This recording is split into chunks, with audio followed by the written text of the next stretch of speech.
Olá pessoal, tudo bem? Nós iremos conversar hoje a respeito da administração da herança. Então nós queremos responder com esse vídeo como que fica a situação daquele espólio, daqueles bens, a partir do momento da abertura da sucessão. A gente conversou em aulas passadas a respeito do princípio do droit de sazine, ou seja, que a partir do momento em que há a morte, nós teremos então a transferência, obviamente que é uma ficção jurídica de transferência, da posse e propriedade dos bens para os herdeiros. Então, a gente considera fictamente que há essa transferência desde o momento da abertura da sucessão. Só que a gente sabe que uma coisa é a abertura da sucessão, outra coisa é a abertura do inventário. E aí, qual o prazo que eu tenho a partir do momento da abertura da sucessão para propor a ação de inventário? O Código Civil estabelece que o prazo é de 30 dias contados da abertura da sucessão. Já o CPC de 2015 estabelece que o prazo é de 60 dias. E aí, qual dos dois que eu vou aplicar? Pessoal, o entendimento é que o CPC de 2015 revogou as disposições concernentes a esse tema, obviamente, do Código Civil de 2002. Então, nós teremos o prazo de 60 dias. E nesse caso, como a gente tem esse prazo de 60 dias, e se ele não for cumprido? E se eu propor o inventário depois desse prazo de 60 dias? Qual a sanção que eu terei para isso, Pessoal, a sanção, na verdade, ela estará prevista lá no direito tributário, porque nós estaremos tratando aqui de uma multa no pagamento do ITCMD, que é o Imposto de Transmissão, Mortes, Causas e Doação, que recai sobre o processo de inventário. Então, por conta disso, se eu ultrapassar esses 60 dias, eu terei uma multa relativa ao ITCMD, certo? Tudo bem, então a gente já viu aqui em relação ao prazo. E quem que é legitimado para propor a ação de inventário? Pessoal, o que o código vai estabelecer é que qualquer pessoa que estiver na posse ou propriedade dos bens do espólio pode, então, propor a ação de inventário. E quando o código fala qualquer pessoa, é qualquer pessoa mesmo, A gente sempre pensa no herdeiro, mas não precisa ser necessariamente o herdeiro, pode ser inclusive, como exemplo para vocês, a imobiliária que cuida dos imóveis do falecido. Então, ela está lá na administração dos bens do falecido e ela pode, então, a partir da hora que houver a morte dele, entrar com o processo de inventário, certo? Beleza.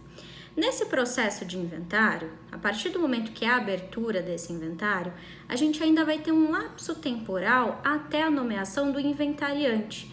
Inventariante é aquele que vai ficar na administração dos bens do espólio e que vai ali gerir as questões relativas ao inventário. Então, até a nomeação desse inventariante, a gente pode ter o chamado administrador provisório. O administrador provisório, pessoal, ele não precisa ter sido nomeado pelo juiz.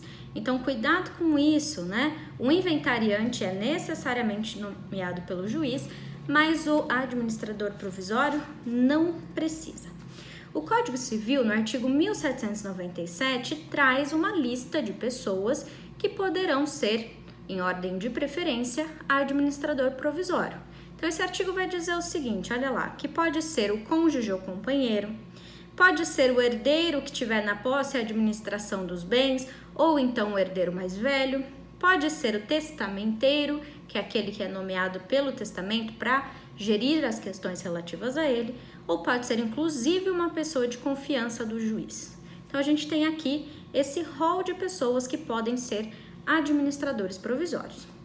Um detalhe, não precisa haver um pedido de remoção do administrador provisório, porque já a partir do momento em que houver nomeação do inventariante, a gente já tem o fim da administração provisória e já passa então ao inventariante ser responsável pela administração dos bens do inventário, certo? Tudo bem? E aí o CPC vai trazer o rol de pessoas que podem ser inventariantes. E olha lá o que ele vai dizer. Que podem ser inventariantes, em primeiro lugar, o cônjuge ou companheiro. E aí, em relação ao companheiro, nós temos que ter cuidado, porque para que haja a possibilidade de que o companheiro seja inventariante, nós precisamos que ele seja reconhecidamente companheiro, ou seja, essa união estável ela seja reconhecida pelos outros herdeiros, que haja documentação mínima para comprovar a existência dessa união estável, porque caso houver litígio, discordância ou uma não certeza em relação à existência dessa união estável, não vai poder esse companheiro então ser inventariante, certo? Por que que isso vai acontecer? Por que que ele não vai poder ser inventariante neste caso? Porque justamente esse companheiro vai ter que fazer uma ação para reconhecimento de união estável pós-morte em relação a esse espólio e por conta disso nós teríamos aí um conflito de interesses, certo? Quem mais que pode ser inventariante? Olha lá, de acordo com o inciso 2º, o herdeiro que se achar na administração dos bens. Tranquilo, né? Quem mais? Qualquer herdeiro, se não tiver nenhum na administração dos bens e inclusive o herdeiro menor por meio do seu representante legal. Pode ainda também o testamenteiro, o cessionário do herdeiro, cessão a gente vai conversar logo na próxima aula. Também pode ser o inventariante judicial, se houver, ou ainda uma pessoa estranha, idônea, quando não houver esse inventariante judicial e que vai ser nomeado pelo juiz, tudo bem? E qual que é o papel do inventariante? Bom, o inventariante ele tem como dever a representação do espólio em juízo. Além disso, ele tem que administrar os bens do espólio, prestar as declarações no inventário, que a gente vai conversar mais para frente como que é isso.